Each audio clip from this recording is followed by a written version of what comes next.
नमस्कार भक्तों, जय शनिदेव। शास्त्रों में कहा गया है कि शनि प्रदोष का व्रत तब तक पूरा नहीं होता जब तक कि आप इसके पीछे की पौराणिक कथा को पूरे मन से सुन या पढ़ नहीं लेते। यह कथा सिर्फ एक कहानी नहीं है, बल्कि इस बात का सबूत है कि जब महादेव और शनिदेव की कृपा होती है तो एक भीख मांगने वाला इंसान भी राजा बन सकता है।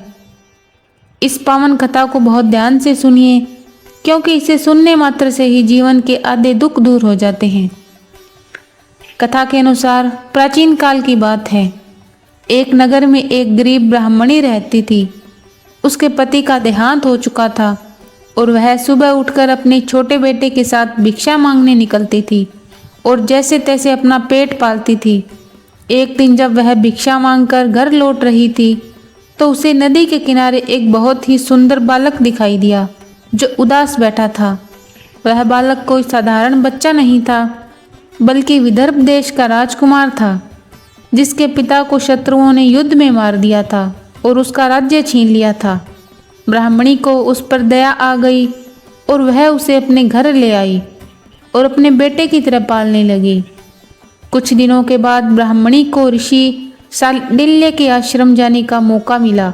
वहाँ ऋषि ने उसे संकटों से मुक्ति पाने के लिए प्रदोष व्रत की महिमा सुनाई। ब्राह्मणी ने घर आकर पूरे नियम और श्रद्धा के साथ शनि प्रदोष का व्रत रखना और कथा सुनना प्रारंभ किया। दोनों बच्चे भी उसके साथ महादेव की पूजा करते थे। समय बीता और दोनों बालक बड़े हुए। एक दिन वन में घूमते समय राजकुमार को गंधर्व कन्या अंशुमति मिली, जो राजकुमार के व्यवहार पर मोहित हो गई।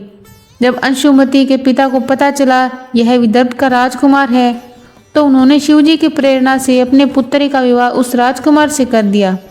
इसके बाद राजकुमार ने गंधर्व सेना की मदद से अपने शत्रुओं को पराजित किया और अपना खोया हुआ राज्य वापस पा लिया। उसने ब्राह्मणी के बेटे को अपना प्रधानमंत्री बनाया। भक्तों, यह सब उसी शनि प्रदोष व्रत का फल था जो उस गरीब ब्राह्मणी ने किया था। यह कथा हमें सिखाती है कि समय चाहे कितना भी कठिन हो, अगर महादेव पर अटूट विश्वास है तो परिस्थितियां बदलते देर नहीं लगती। तो इस 27 जून को आप भी इस पावन कथा को जरूर सुनें और दूसरों को सुनाएं। वीडियो को लाइक और शेयर करके पुण्य के भागीदार बने। कमेंट बॉक्स में हर हर महादेव, जय शनिदेव जरूर लिखें। धनवर्षा चैनल को सब्सक्राइब करें। धन्यवाद।